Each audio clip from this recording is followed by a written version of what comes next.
The TVWAN News is proudly brought to you by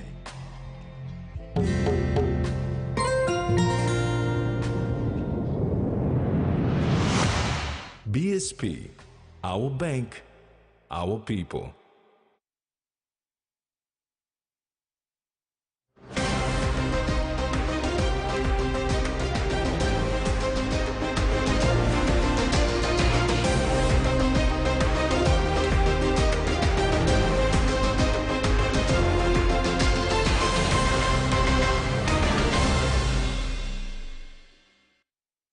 Hello, this is TV1 News. I'm Marisila Kelaton.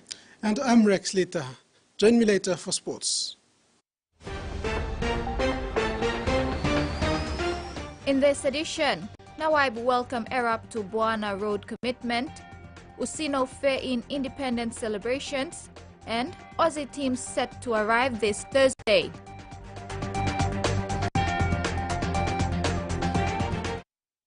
Ustino local level government of Medan province spread the festive fever to 34 wards over the long weekend.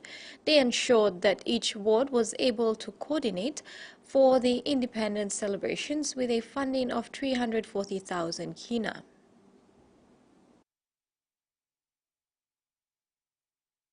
The Usino local level government in Usino Bundi district, Medan province, passed a decision in a special assembly meeting recently to share 340,000 kina amongst all 34 wards to commemorate the 48th PNG independence anniversary.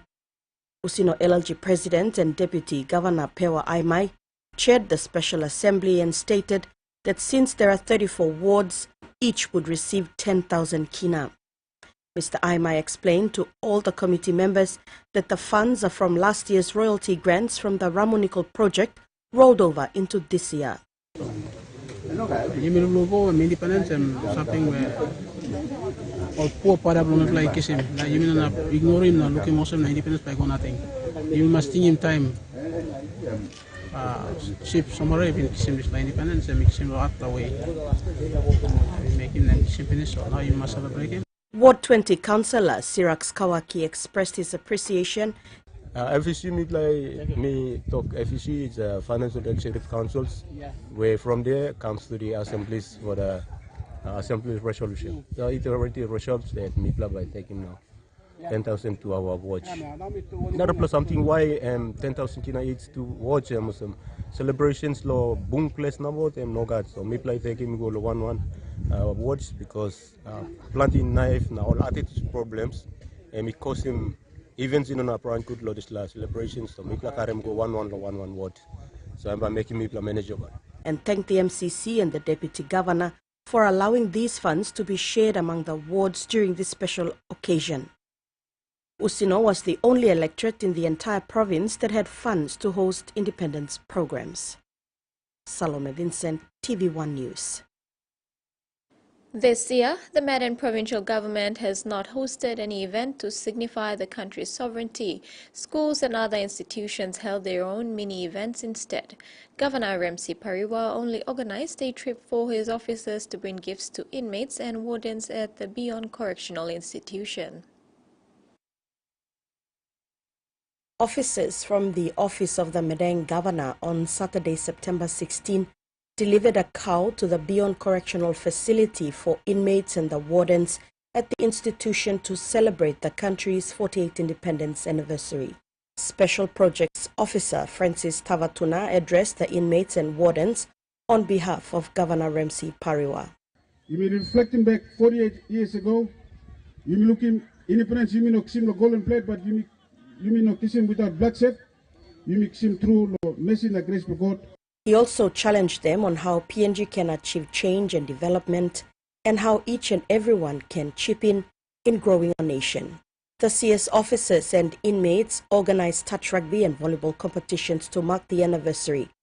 Commander of Beyond Correctional Services Facility, Superintendent Jackson Gubag, thanked the Office of the Governor for the kind gesture. Salome Vincent, TV1 News.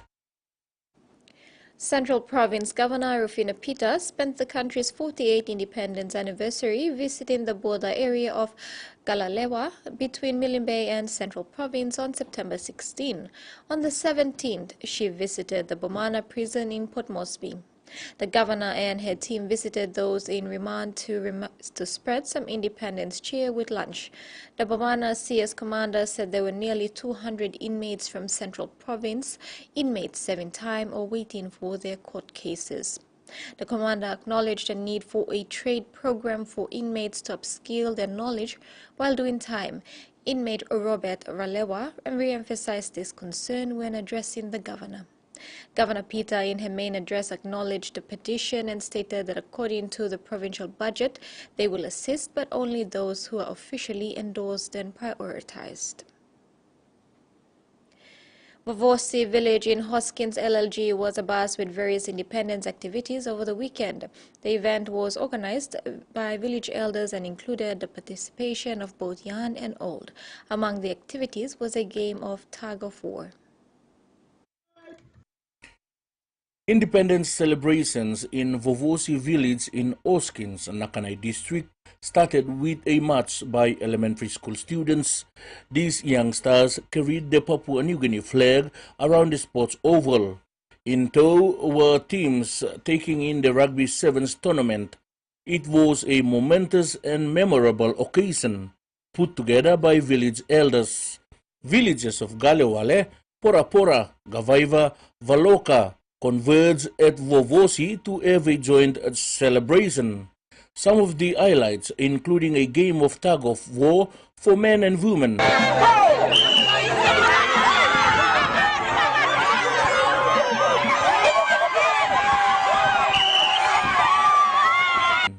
The usual traditional dance performances.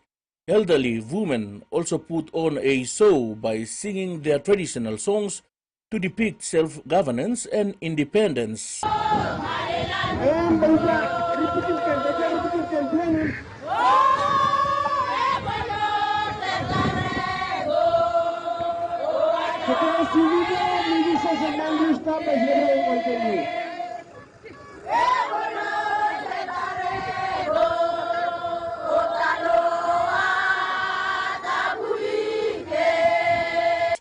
And of course, the Rugby Sevens competition. Everyone chipped in to make the celebration great and satisfying, and in the true spirit of the independence anniversary. The event ended on a high note with a good game of Rugby Sevens between the Vavosi Vikings and Porapora Border Tours. Freddie Mo, TVWAN News. This is TVWAN News. After the break, more on independence celebrations and Nawai Ben commitment welcomed.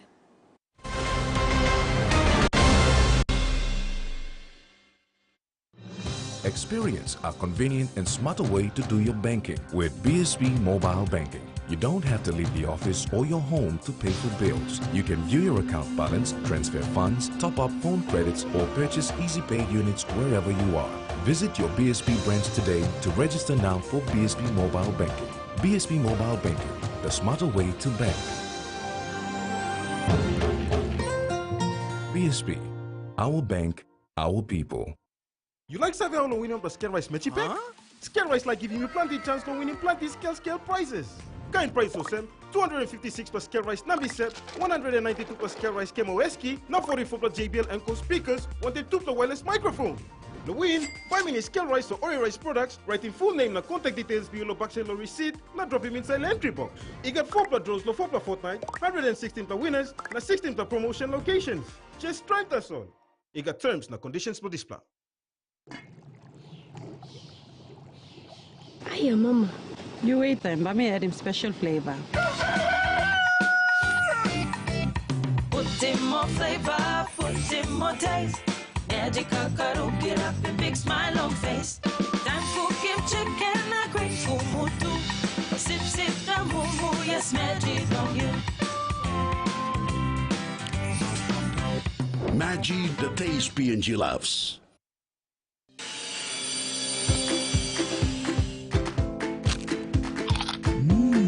Right across the nation, we eat snack crackers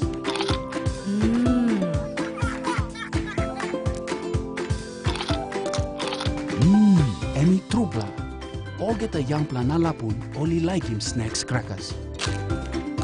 Only make him here, no PNG, one-time lay biscuit company. It's crunchy and tasty. It's irresistible. Open bets.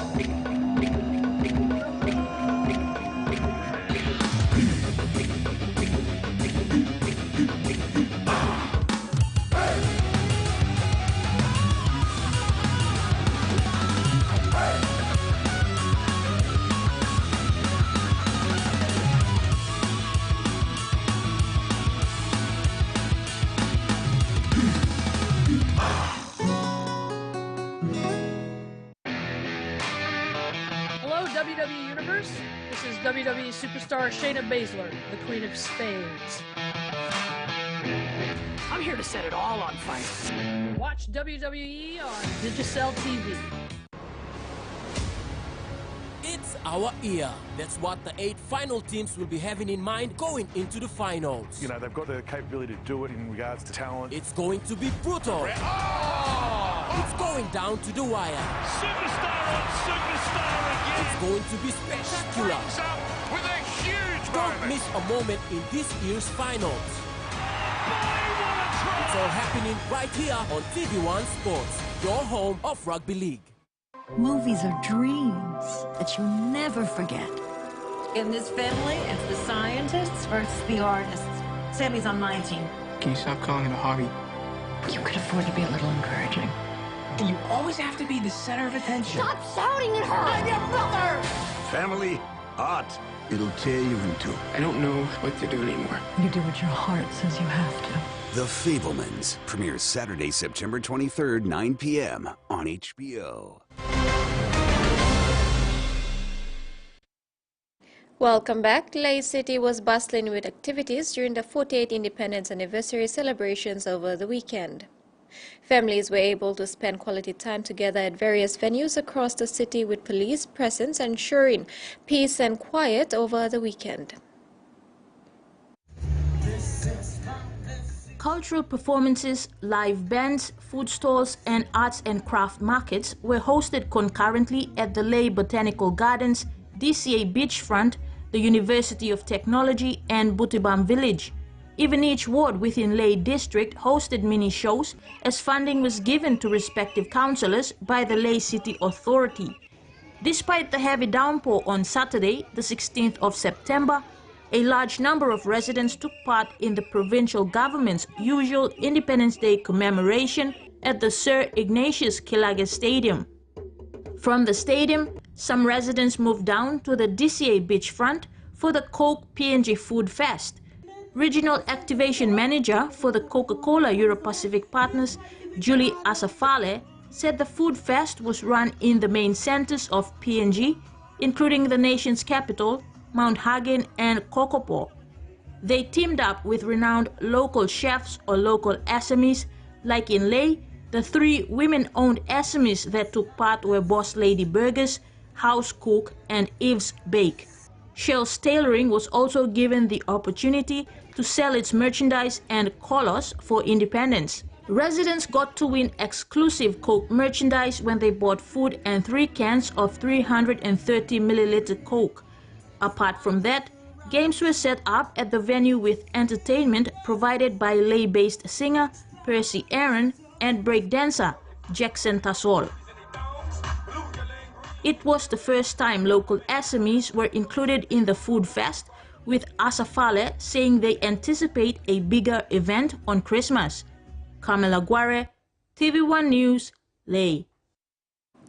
The Eastern Highlands Provincial Government, for the first time in the country's 48-year history, hosted an Independence Dawn flag raising ceremony in front of the Provincial Government Office. The ceremony was co-hosted by the PNG Correctional Services and the PNG Fire Service. On Saturday, September 16, Gorka Town came together to witness for the first time in the province the first ever Independence flag raising ceremony at dawn in front of the Provincial Government Office. The flag raising was preceded by a combined march by members of the PNG Correctional Service and PNG Fire Service. The townspeople gathered around the Yanepa House car park to witness Governor Simon Sia delivered his official independence address. We don't blame everything to our Prime Minister, to our Minister. Sometimes we have to ask questions to ourselves. What have we done for our people, for our province, for our country? What can we do? It's not what the country can do for you. Governor Sia appealed for a change of mindset, appealing to public servants who serve not just the national government but also directly the province. My government is 1 year old. 1 year old, I can see a lot of positive changes is happening, and there are more to come. There are more to come. Me as a governor, I try my best to look after Eastern Highlands, and I believe we are in the right directions. I'm determined to move and change Eastern Highlands to the next level. Governor Sia acknowledged Papua New Guinea's ancestors, those responsible for bringing to reality a free, independent Papua New Guinea. We'd like to say thank you to our forefathers for laying a strong foundations 48 years ago. And now, with our younger generations, we are writing on these strong principles, strong foundation that's been given by our former pioneer leaders. The provincial government says next year, when the country celebrates 49 years of independence, a local program will be better organized for everyone to sit down and enjoy. Deputy Prime Minister John Rosso was the guest speaker at the launch of the Kainantu District 5-year development plan at the Kainantu Township, Eastern Highlands Province recently. Eastern Highlands Governor Simon Sia and local MP Kainantu MP Saki Solomon accompanied the DPM. DPM Rosso said the Marape Rosso government is committed to ensure development agenda for the district is captured under the national development goals and medium-term development goals of the nation. He also urged the people to work in partnership with the leaders to ensure services are delivered. Kainantu District also launched its new fleet of machinery that will enable roadworks and construction in the district and the township. Obura Wonenera MP John Boito presented a new police vehicle to the Kainantu Police to help in addressing law and order in Kainantu, Yonki and the neighboring districts. The road upgrade and sealing commitment for Arab Junction to Bona Station has been welcomed by Nawaib MP Theo Pelgan. Works Minister Solan Mirisim and Prime Minister James Marape made the commitment during the launching of the Nawaib District 5-year development plan at Boana Station on Tuesday, September 12. Member for Nawai, Theo Pelgan, has welcomed the commitment by the national government to build a main road for Nawai District in Morobe Province. Works Minister Solan Mirisim and Prime Minister James Marape made the commitment to upgrade and seal the road from Arab Junction to Boana Station during the launching of the Nawai District 5-year development plan on Tuesday, the 12th of September.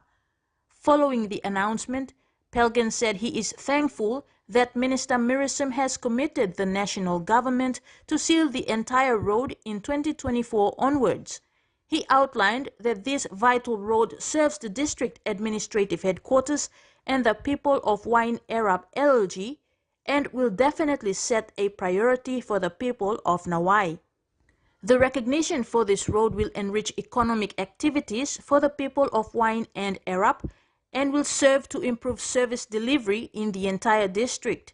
The Member of Parliament thanked the Marape Rosso government for including Nawai in its Connect PNG program that will see the sealed road connect into Finchafen after completion. This will put Boana Station at a strategic location when it comes to the movement of goods and services, especially commodities like coffee and fresh produce. Boana is known in Morobe for its fresh green vegetables. A good road will encourage residents to travel to the station to buy directly from locals, which will in turn boost the local economy there. Pelgan further thanked Morobe Governor Luther Wenge for his assurance that the Morobe provincial government will support Nawai district in this term of government.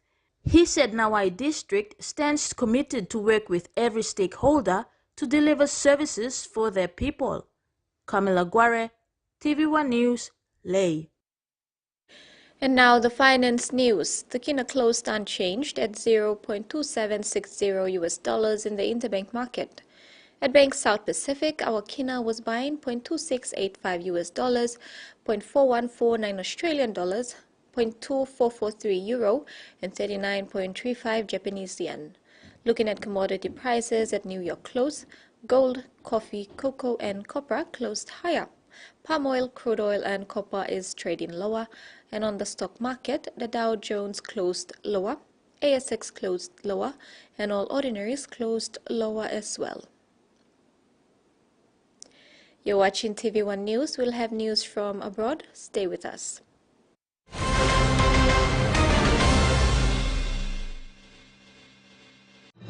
Experience a convenient and smarter way to do your banking with BSB Mobile Banking. You don't have to leave the office or your home to pay for bills. You can view your account balance, transfer funds, top up phone credits, or purchase Easy Pay units wherever you are.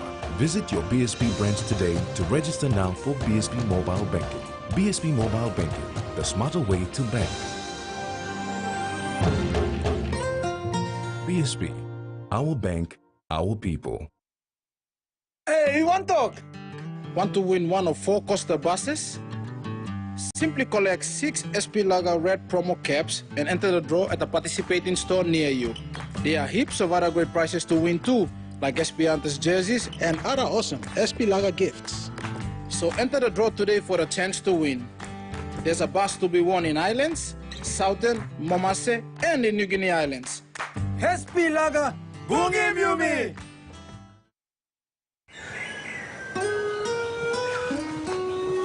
From the rich soils of the highlands, the finest coffee has been grown by generations of Papua New Guineans. Expertly blended and roasted with over 80 years of experience, making the finest cup of Nescafe New Guinea blend. PNG's own coffee.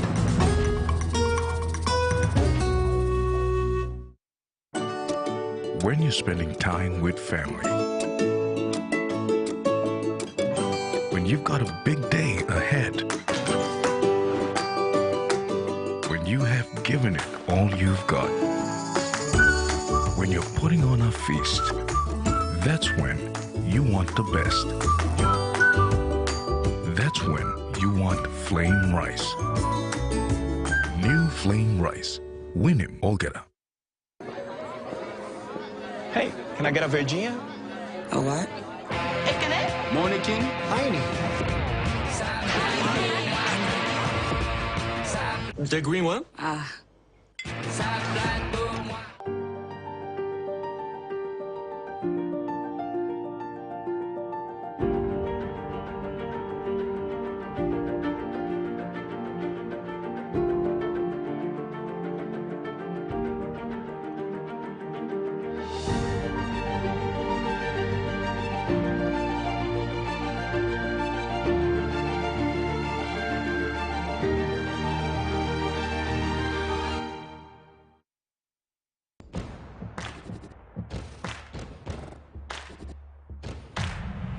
The rumble is on.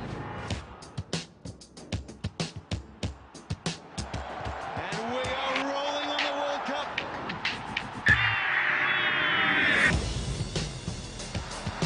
The biggest prize of them all. Right on through. Good tackle. Punishing set of tries on the line. Oh, it's a domination. It's good.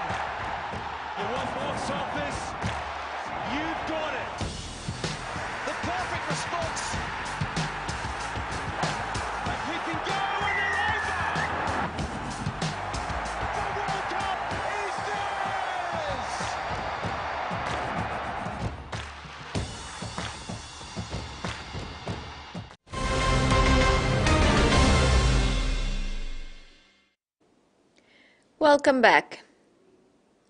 With several high-profile world leaders opting out of the UN General Assembly's annual opening session next week, Secretary General Antonio Guterres said that he cares less about who comes to New York and more about what gets done, especially to revive the lagging Sustainable Development Goals.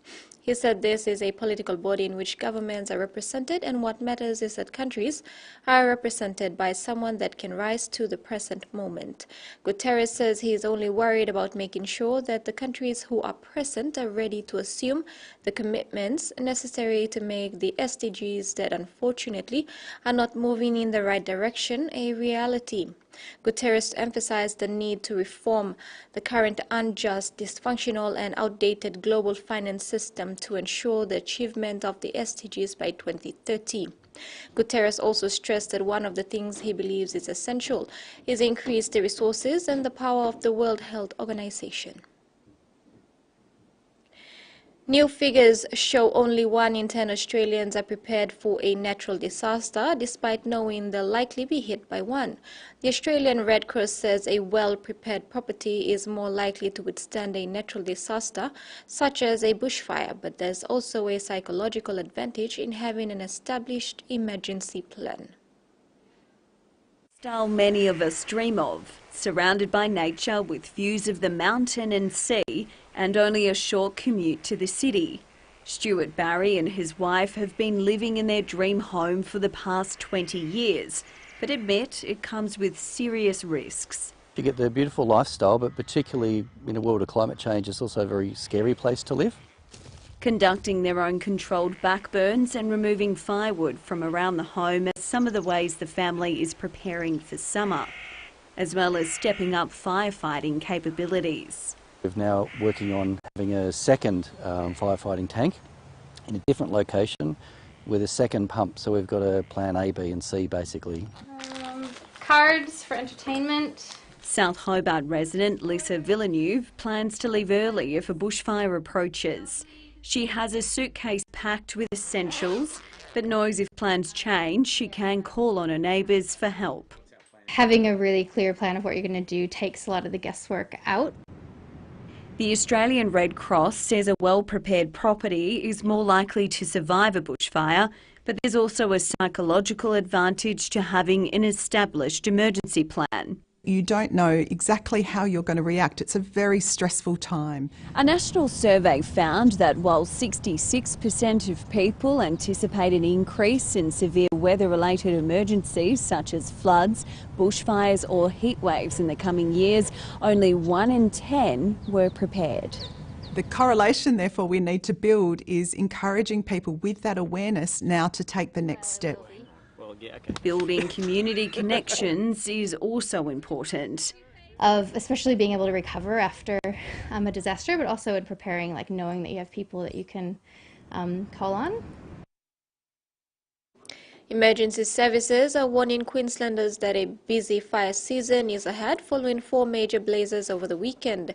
Residents near Emerald in central Queensland and at Beerwah on the Sunshine Coast were forced to evacuate yesterday. It's been a busy weekend for Queensland firefighters with fires burning across the state. There was 2 of major concern over the weekend that saw the Queensland Fire and Emergency Services issuing a leave immediately warning for those areas. They were for Beerwah on the Sunshine Coast where there was a fire burning. Last night crews were at that blaze. They were doing some back burning. They'll be back there again today, and there was around 35 crews battling that blaze at the peak of it yesterday. Another fire was burning in Emerald in central Queensland. It's understood that that fire is now under control within containment lines, although crews were going to be back there checking on that one again today. Around 25 crews battling that blaze at the peak of it.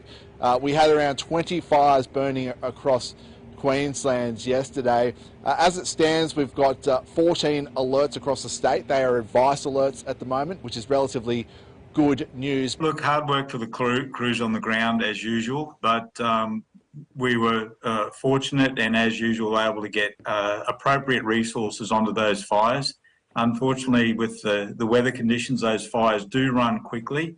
and we get on the front foot and put out the appropriate alert to assist in those situations. Conditions are set to get worse as we head into later this week. In fact, by Thursday, we're expecting that around 8 areas at least around Queensland will be on the high fire alert, and one area will be expecting extreme conditions when it comes to potential fires, and that is around the Channel Country in the southwest of Queensland.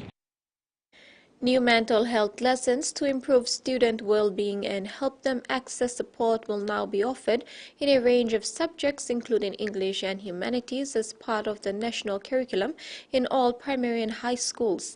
The need for material has been backed by a new survey from Beyond Blue, which showed almost 85% of teachers believe mental health is the biggest issue affecting young people. Developing trend that's affecting, a significant number of Australia's 4 million school students. And I think there's 3 things really driving it at the moment. Firstly, in states that had lockdowns, students had 2 years without socialising with their peers, and we're seeing the impact of that now. Even things like students being able to, move away while they were listening to lesson plans remotely and trying to kind of carry on that same behaviour in the classroom isn't working out very well. We've also had a lot of natural disasters and a lot for young people to take. I think at the same time there's a couple of other broader things, which is the rise of smartphones and this generation being the first to have to deal with that, and it's hard enough for us to switch off, let alone as a teenager when you're learning to regulate your emotions and everything else. And then finally, I think there's also probably an element that this generation of young people are speaking up more about issues that were already there, but they're good on them. They're not prepared to suffer in silence anymore. So schools across the country will soon have access to new mental health resources to improve student wellbeing. How are these designed? Yeah, so we were hearing a lot of anecdotal reports about this situation in schools, and a lot of that was fed back to education ministers as well, who tasked the National Curriculum Agency, ACARA, with designing new mental health lesson plans that could be incorporated in a much broader area of subject areas, and that was off the back of those natural disasters and the pandemic. So they worked with the National Mental Health Commission, Beyond Blue and Headspace and a bunch of teachers, and they've come up with these new lesson plans which will be available from today. And what will they look like in the classroom? Yeah, so the focus here is really to try and make it that you don't just talk about mental health in PE or physical education or those kind of classes, and it's weaved into lesson plans throughout schooling, all the way from primary school to high school. So these resources allow teachers to, in the way that's best backed by research, to introduce kids to mental health lessons in English, in humanities, in digital technology, and a bunch of subjects that you wouldn't actually think, had a place for that. But all the research shows that if you can reinforce those lessons in a whole bunch of ways and make it something that you don't just hit every now and then, that it has the greatest impact. So that's how they're going to work. The existing rules and regulations for fisheries in the Pacific are sufficient to meet the goals of the proposed expansion of the Pacific Remote Islands National Marine Monument, according to marine scientists at the Western Pacific Regional Fisheries Management Council. The Council's Scientific and Statistical Committee reached such a conclusion after reviewing the Pacific Remote Islands Fishery Ecosystem Plan. The review was conducted to determine if additional regulations were necessary prior to the establishment of a new sanctuary to increase the protected area around the Pacific Remote Islands. Members agreed that the regulations in the place are sufficient and essentially best practices for fisheries in the Pacific, states a press release from the Fisheries Council. The Council has until December 20 to provide an official response to the Office of National Marine Sanctuaries regarding the need for draft fishing regulations. And that ends the news segment. Sports is next with Rex. Stay tuned.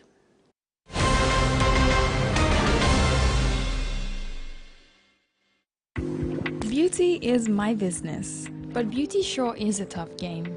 Filters are great, but great skin, better. And that's why my skin deserves the best. So I choose self-care, soaps that gently nourish my skin, resulting in a radiant look, made with tropical ingredients. I trust self-care from City Pharmacy. So bring it on! My skin is ready and so am I. William Hop Monimark belong 400,000 kina on-time roots rice. 600 per month mere by winning 500 kina each or get a fortnight. Na by got 4 big blow winner belong 25,000 kina each. Long enter, buy 10 kg roots medium grain rice, cut him logo long front long bag, write him name na number long you long backside, na put him long entry box long all participating store. Roots big for cash giveaway. No can miss out. Terms and conditions is up. Are you ready to meet the best version of yourself? The one with the bright, confident smile? You've got to take pride in how good you look, how fresh your breath smells, and how great you feel. To boss it at work, to be your best for uni, or to catch the eye of that special someone. You've got to brush up your vibe with whiter, healthier, brighter teeth. Brush up for confidence with Colgate. Buy a 40-channel postpaid TV plan now for only 85 kina and get a free 30-day DTV premium plan. That's right, you get to save 100 kina. With your free 30-day DTV premium plan, you can watch NRL, Formula 1, tennis, or your favorite Filipino dramas on your phone anywhere, anytime. So what are you waiting for? Dial 1515 to speak to a TV agent to get your 40-channel postpaid TV plan today. Digicel TV. More channels, more choice, more value. Down on the ground, the Fijian. Kebalo, oh, Butterfingers there out of the hands of Dotty. You've got to be careful. He's up. Ramos in the corner.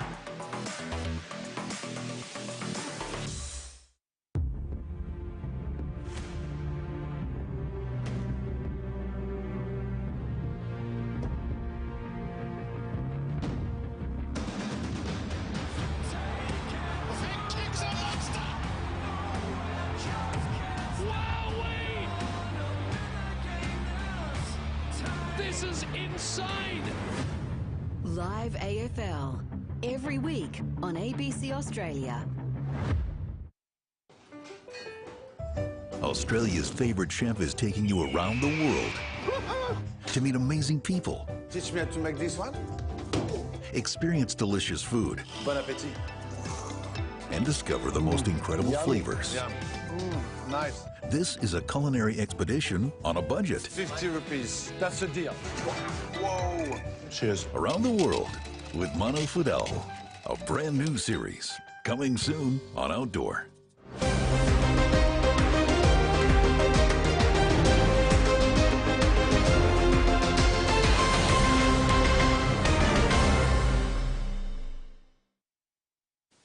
Welcome back. As the long-awaited PM13 matches between PNG and Australia loom closer, all required protocols and standards are in place when the Australian teams arrive this Thursday. PNG RFL CEO Stanley Ondina gave a preview of what the official program would look like and the process involved. He said the Australian High Commission through ADF and NRL working committees of both PNG and Australia are taking care of the proceedings before, during and after the events this weekend. PNG RFL CEO Stanley Ondina said the Kangaroos, Junior Kangaroos, Jillaroos and Junior Jillaroos will be arriving on an Australian Air Force plane this Thursday. A media conference follows with the captains of the two teams at the Stanley Hotel. Thursday night there'll be a joint corporate dinner for the Kumuls and the Kangaroos at the Stanley Hotel, which would include auctioning of merchandise. Thursday afternoon, there's a press conference at the Stanley Hotel by the two captains and an announcement of the game day lead up. And Thursday night, there's a corporate dinner with the Kumuls and the Kangaroos at the Stanley Hotel, which is a separate event. We selling to the corporates and the sponsor selling tables as a fundraiser. There will be jersey auctions and other exciting things happening on the night.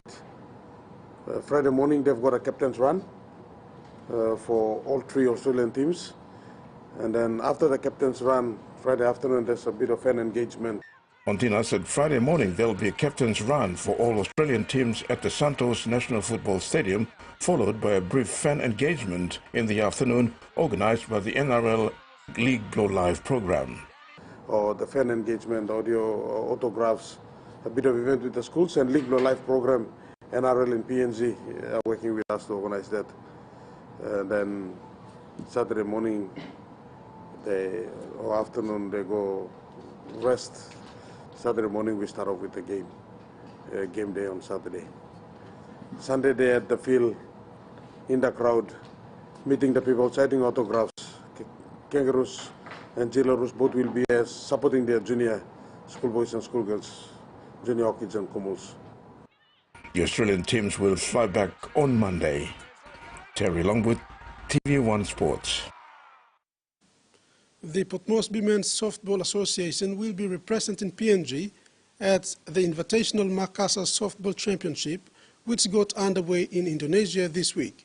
A squad of 11 players and team officials left the country on Sunday to participate in the annual International Softball Championships.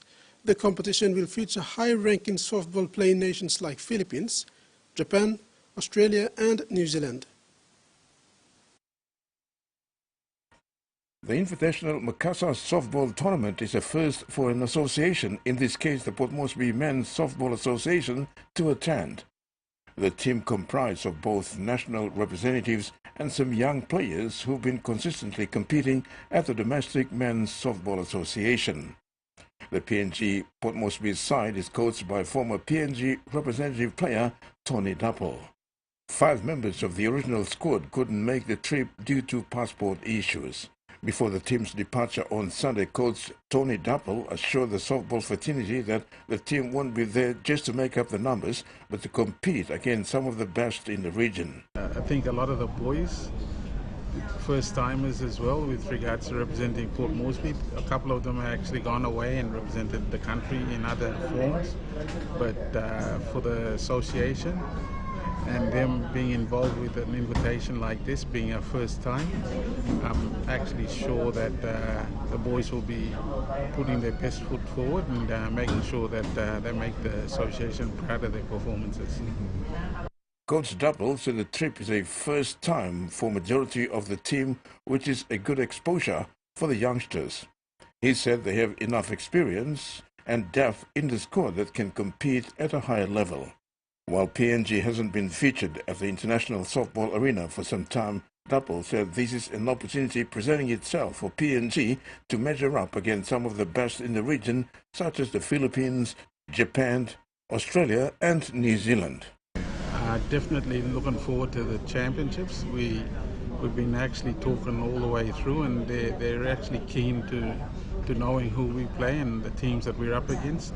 And I'm pretty sure that like I said, they will not leave or go down wondering. They'll actually be putting their best foot forward. I think the last tournament we had was the one that the boys actually went with the Giants to Canberra, and that was about 2-3 years ago. So, you know, to actually be up against some of the standards that we'll be facing in the likes of the Philippines, the Japanese, the Australians and New Zealand, it's going to be an experience and just gauging as to where we stand internationally. I'm pretty sure the boys will put their best forward, and I'm pretty sure the teams out there will also be quite surprised at what we can offer as well. Meantime, Coach Dapple said they'll be playing 7 games throughout the tournament and quietly confident to make it all the way to the finals. Terry Longwood, TV1 Sports.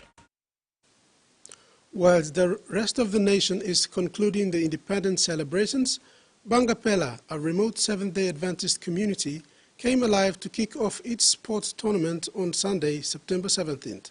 Bangapela is situated in the Yawar LRG of Bogia District, Madang Province. Bangapela, a riverine village along the Ramu River, kicked off its sports tournament Sunday, September 17, with support from Digicel Madang branch. The games will run for over a week.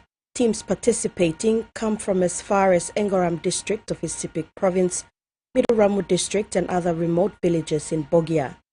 In the past, independence celebrations involved communities within the Yawar LG, where Bangapela is. 3 games have been hosted to date. This is the year the tournament is bigger. Digicel Medang is supporting the event with 5,000 kina. So you, Diesel, you, so take you straight to you. Diesel PNG, lo, one is something you make me plan. No, I let the program do this a day. Na, one me bloka. Tournament bloka this day.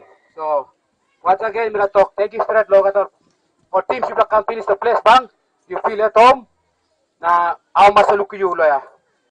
Landowner and village chief David Wara pledged another portion of his land for his second sports field.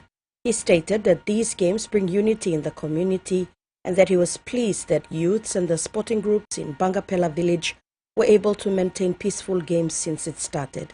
Me plan me at Narpa, I think by next week or week and up, Mr. Viet by got field 2 by come up. Loya. By got ground 1, ground 2 lo play. And by come up lo. Tapos you me talk here. This year, women are participating for the first time. Women representative Joycelyn Yaki commended the tournament committee for including women this time around. Women are participating in basketball and volleyball competitions. Plenty of people, Mama, me have been witness him. This like a big flag game and come up. Last September 16 inside Lo Bangapela village first time.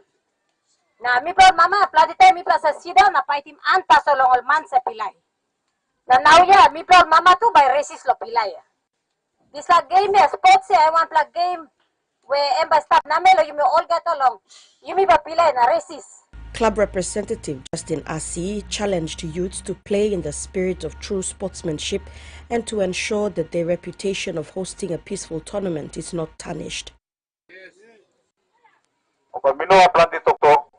You played sawe ground lumi trouble free lo disla ground no home blind man le o you man lo sali yawa one can lugut le look out to it and me to sta be ba me raw lo feel look out to it you put behind the skin blue you can biget man le em no hablo biget le ma hablo play sport people are growing sport lo now you plan new generation okay I'm all right.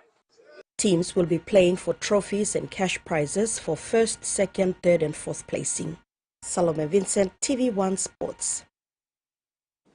Vovosi Vikings have been crowned Cup champions in the Nakanai Rihau Rugby Sevens tournament.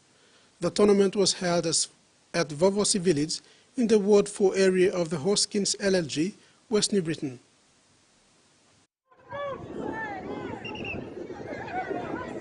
Twelve teams participated in the Nakanai Rihau Rugby Sevens tournament over the Independence Weekend at Vovosi Village in Hoskins, West New Britain province. Sports was among the main events of the celebrations, bringing in the young and the old together. It was an event aimed at putting local young talents out there and keeping others out of trouble. Teams came from Galewale, Porapora, Vovosi and Valoka villages in Hoskins. Kilu village was the only village from Talasia district invited to participate. It was an entertaining 3-day tournament. Teams played in 3 pools. Vovosi Vikings made it to the finals, beating Porex Border 2-1 from Porapora village. Vikings also walked away with 1,000 kina cash prize winner, while the runner-up walked away with 400 kina. Falcons won the plate finals and 500 kina, and Peteure Dragons from Valoka walked away with a bowl and 350 kina. The cash prizes were sponsored by Vovosi village leaders in an effort to unite communities, work with the youth in the process to address law and order affecting their communities. Hoskins local level government president Roderick Bibilo, who kicked off the tournament, urged everyone to continue to work together to reduce crime and law and order issues. He had also committed 2,000 kina to the running of the tournament. Freddie Moe, TVWAN Sports. Former SP PNG Hunters coach Matthew Chetz successfully guided the Brisbane Tigers to their maiden Queensland Cup victory against Burleigh Bear on Sunday. The Tigers held off the Bears 20-18 in a hard-fought grand final match.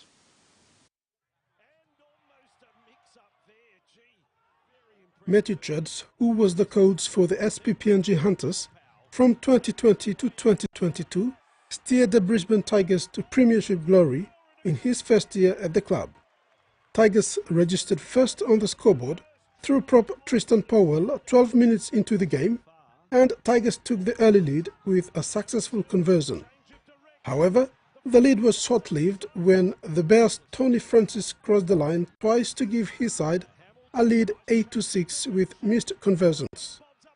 Just under 8 minutes to go before the halftime siren went, Tigers centre Kane Bradley leaped over Bears fullback and grounded the ball in goal to boost his side 4 points lead 12-8 at the halftime break. Both teams came back firing in the opening exchange of the second stanza of the game, and the Tigers' Max Lehman crossed over for the much-needed point to extend Tigers' lead 18-8 with a successful conversion. 7 minutes later, the Bears hit back with a try to Sami Sawiluma before Francis found a line for his hat-trick of tries, and conversions were again unsuccessful. Hamilton, Kidd it. Lovely change of direction. Then it looked to travel forward, did it? They've said play on. It's a no try. The missed conversion affected the late surge, with veteran Tyrone Roberts only managed 1 out of 4 goal conversions. Bears missed a few opportunities to score points. Tigers, on the other hand, did well generally in defence and in attack. They deserve the win. The grand final victory brought so much joy to the long-suffering fans and the team officials as the team break the 32-year drought. Tap is taken. Hamilton is with it. He's going to kick. One play. Ball is fielded by Jennings. The drought is over. The Tigers have done it. The Tigers have ended a run of 9 straight. For the first time in 69 years, Fiji defeated Australia Wallabies in rugby union when their Group C match in the 2023 Rugby World Cup ended 22-15 this morning. The underdogs Fiji not only created history for the team and their country, but also put Australia's hope of making the finals in the 2023 Rugby World Cup in crisis.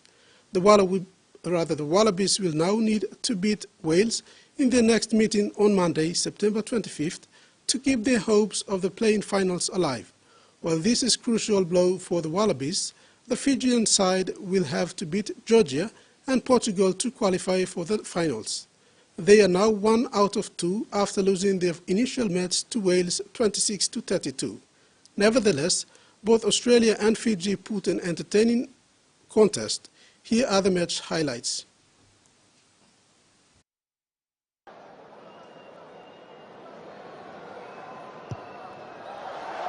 An easy action and an easy strike for Ben Donaldson. Kicks an early penalty to put Australia up 3 points to 0 in the opening 3 minutes. Strikes it really well. Distance is good, direction is excellent, and Fiji are on the board with their first penalty. Intense focus. Again, the distance is no problem, nor is the direction. It's superb kicking from Simeone Kuravoli to put Fiji in front for the second penalty, 6 points to 3. Oh, stolen away.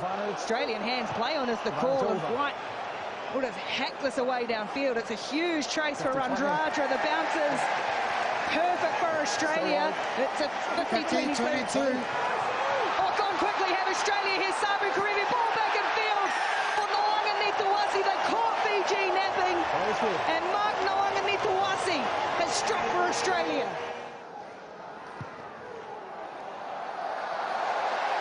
Absolutely superb off the tee once more. Simeone Kuravoli. Simeone Kuravoli.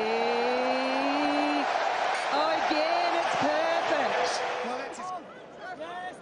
Sariki Davita. And use it. Kuravoli sets to return favour. Carter Gordon coming forward for Australia. They don't get near it though. It's allowed to bounce and it's going to land for Tuisoma. They've got a clear run through the corner. Joshua Tuisoma flies over the line.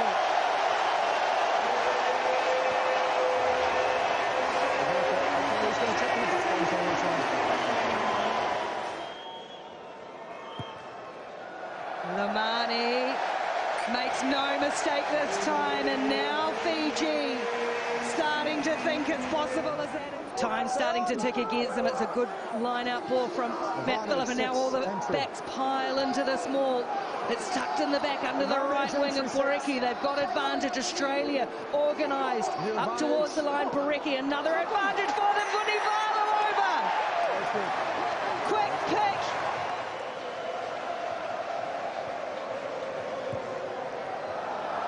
Frank Lamani will push it wide, but it goes dead.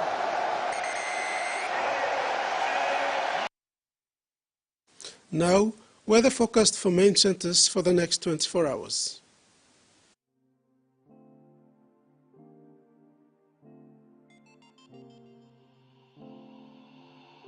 Weather for the main centres for the next 24 hours. Momase region, isolated showers and thunderstorms scattered over the Sepik region. Highlands region, isolated showers and thunderstorms.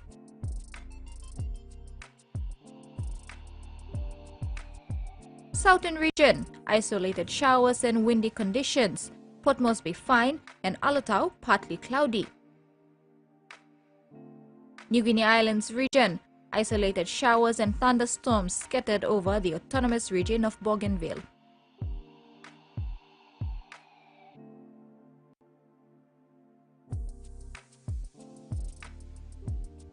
Ocean forecast for the next 24 hours. Coral Sea and Bismarck Sea sees moderate to rough with southeast winds of 20 to 30 knots.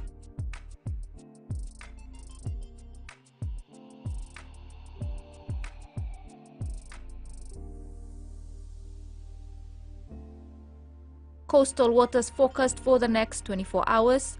Waters of Finschhafen through Vitias Dampier Strait to Siasi Long Islands to Kakao Island seas 2.5 to 3 meters, rising to 4 meters over gale warning areas.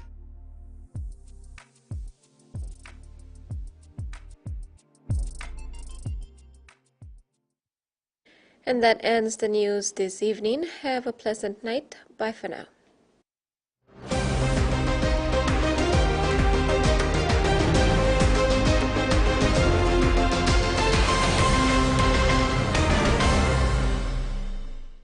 The TVWAN News was proudly brought to you by